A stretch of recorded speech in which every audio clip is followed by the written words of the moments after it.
Salut à tous, c'est la salle, bienvenue dans un top 12 des véhicules à acheter dans GTA V et on commence avec la Oppressor qu'il faut avoir dans GTA V. Dans la salle.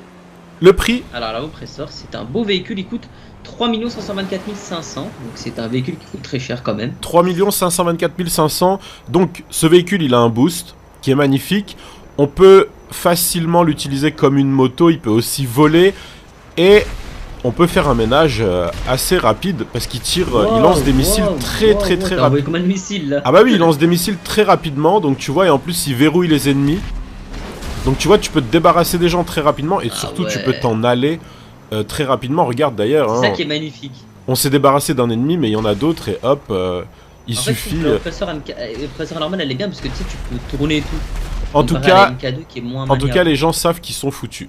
Ensuite, on part sur la Scramjet, donc le prix. Alors la Scramjet qui coûte 4 628 400, donc c'est un véhicule qui coûte très cher. Ok, véhicule qui coûte très cher, véhicule qui saute, comme on a vu, qui booste, et qui saute et booste aussi en même temps. Enfin voilà, on peut sauter et booster après. Et qui tire également. Et qui tire des missiles à la mitraillette.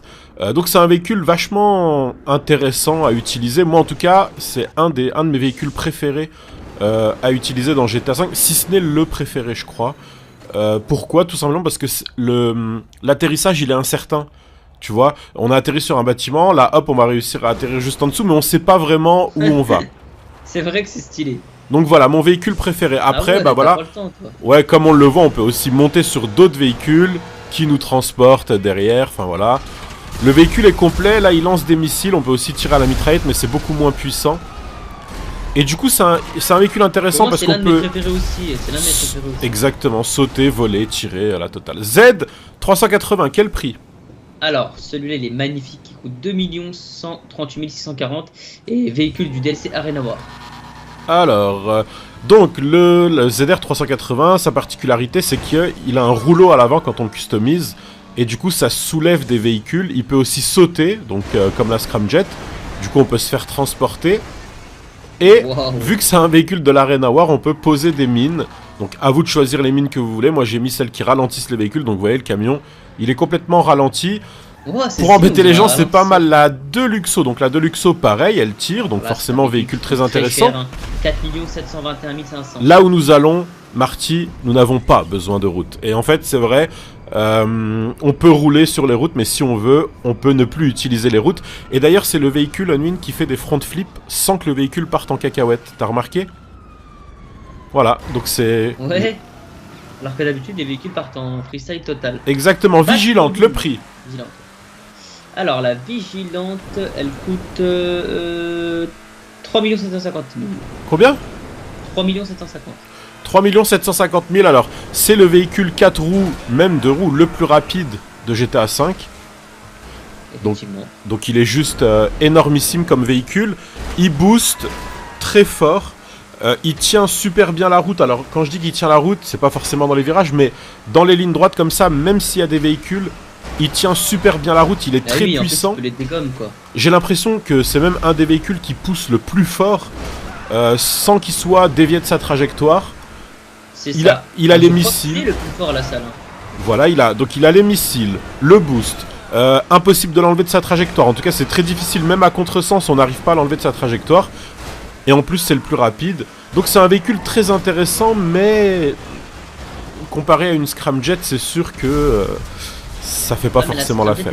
Est moins puissante, tu vois. Mais son avantage, c'est qu'elle saute. Le buggy ramp, le véhicule normalement qui ne craint rien. Le véhicule qui ne craint rien. Alors, quel prix? 3 192 000. 3 192 000 pour le buggy ramp. Alors véhicule qui craint absolument rien. Bon, on parle pas de missiles, etc. Mais face aux autres véhicules, alors ne jamais rouler comme ça en regardant derrière parce que les véhicules ne spawnent pas. Tu vois? Ah ouais. Il n'y a aucun véhicule qui spawn. En fait, il faut regarder devant pour que les véhicules spawnent. Et donc voilà, c'est un véhicule qui normalement ne craint rien.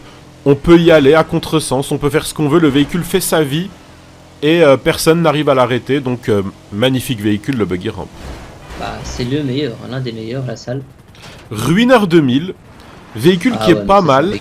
Trop magnifique ça. Exactement, parce que bon, non seulement il lance l'un des plus chers de GTA 5, je sais pas si c'est le plus cher ou l'un des plus chers, non, je crois que c'est l'un des plus chers. Il lance des missiles, il tire à la mitraillette, il coûte combien? 5 745 600. Voilà, donc véhicule très cher. Par contre, ce qui est bien avec ce véhicule, c'est qu'on peut sauter et du coup récupérer une trajectoire, celle qu'on veut, grâce justement au parachute.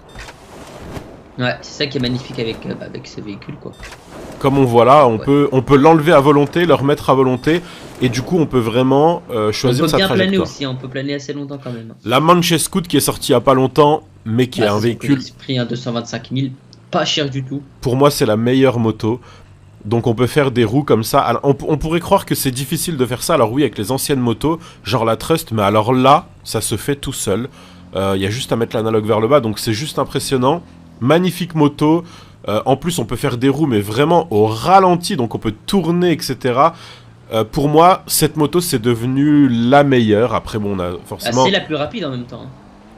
Ouais, mais sur très longue distance, hein. Sinon... Ça fonctionne pas. Alors, même à grande vitesse, on peut faire des roues, comme on le voit là. Je fais des roues à très grande vitesse. Rares sont les motos qui arrivent à passer au-dessus de la base militaire, mais la Manchester Scoot en fait partie tellement elle est puissante. Donc, magnifique véhicule en tout point, comme on le voit là. Voilà, vraiment très beau véhicule. Pas mal. On passe au... T'as donné le prix?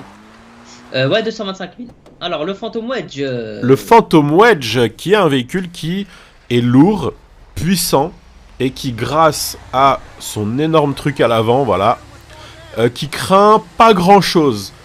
Franchement, il craint pas grand-chose en choc frontal, comme on le voit là. Au pire du pire, il peut, à la limite, être un peu dévié de sa trajectoire, mais alors le véhicule en face, il sera totalement dévié de sa trajectoire. Alors pour moi, le Phantom Wedge, c'est l'un des meilleurs véhicules de face-to-face. Exactement, c'est le ouais. meilleur véhicule. Lui et le buggy ramp. Alors, il coûte combien ? Il coûte 2 553 600. Alors le BMX, quand on le contrôle, alors tu peux donner le prix déjà ? 800 $, le BMX c'était un véhicule magnifique. 800 $, mais pour moi c'est un véhicule incontournable dans GTA V. Il faut avoir un BMX et il faut apprendre à faire du BMX. Il y a beaucoup de techniques à faire. Alors là, bon, j'en ai choisi que 2 parce que je trouve qu'elles sont belles. Mais il y a énormément de techniques à faire avec le BMX. Et c'est un véhicule à ne pas rater dans GTA V. Moi en tout cas, j'estime que quand on maîtrise le BMX, c'est vraiment un véhicule magnifique. La Oppressor MK2, le prix. Alors, 3 890 250 000 $. C'est un véhicule magnifique. Exactement. Si ce n'est le meilleur de GTA V. Hein. Alors, le meilleur, ça dépend. En fait, le meilleur pour quand on veut dégommer tout le monde. Alors là, je suis en train de montrer que quand on maintient le frein à main, le véhicule vole plus vite. Voilà, donc il faut maintenir le frein à main pendant qu'on roule. Alors c'est un véhicule, on peut absolument tout dégommer. On peut le maîtriser, mais vraiment facilement. Le seul défaut qu'il a, c'est qu'on peut pas monter en pointe et descendre en pointe, donc face au... Et il rend fou aussi les joueurs de GTA Online. Exactement, alors, RC Bandito, le prix. 1 590 000. Alors ça, ce qui est bien... Ce véhicule, c'est qu'en fait, on n'a pas besoin de, du coup, d'aller à la confrontation avec les autres personnes, les autres joueurs. Il suffit juste de lancer son RC Bandito. Et du coup, nous, on n'est pas visible. Enfin, on peut pas nous tuer. Là, clairement, on peut pas me tuer même si on détruit le RC Bandito. Je suis pas ici. Et il a plusieurs fonctions. Donc, il fait tomber les joueurs. On peut l'exploser, du coup, tuer quelqu'un. Il a énormément de fonctions. Donc là, voilà, dès qu'on tue quelqu'un, on revient. Il saute aussi. Donc je vais vous montrer ça, hein. Il saute, voilà. En fait, il est vraiment magnifique. Il est tout petit, il peut passer en dessous des camions. Et il est tellement puissant qu'on peut même tuer les gens en leur fonçant dedans. Donc voilà pour le RC Bandito. Et par rapport à la Oppressor MK2, je vous disais que face à un avion de chasse maîtrisé, ça craint pour la Oppressor MK2 parce qu'elle peut pas monter et descendre en pointe. Donc voilà pour le top 12 des véhicules à absolument avoir dans GTA V. C'est-à-dire que, bon, bien évidemment, il vous faut une super sportive, hein, ça va de soi, mais les véhicules là, en session libre, sont incontournables, ils sont magnifiques. On se laisse là-dessus, c'est tout pour cette vidéo, et moi je vous dis à tout à l'heure. Ciao, ciao.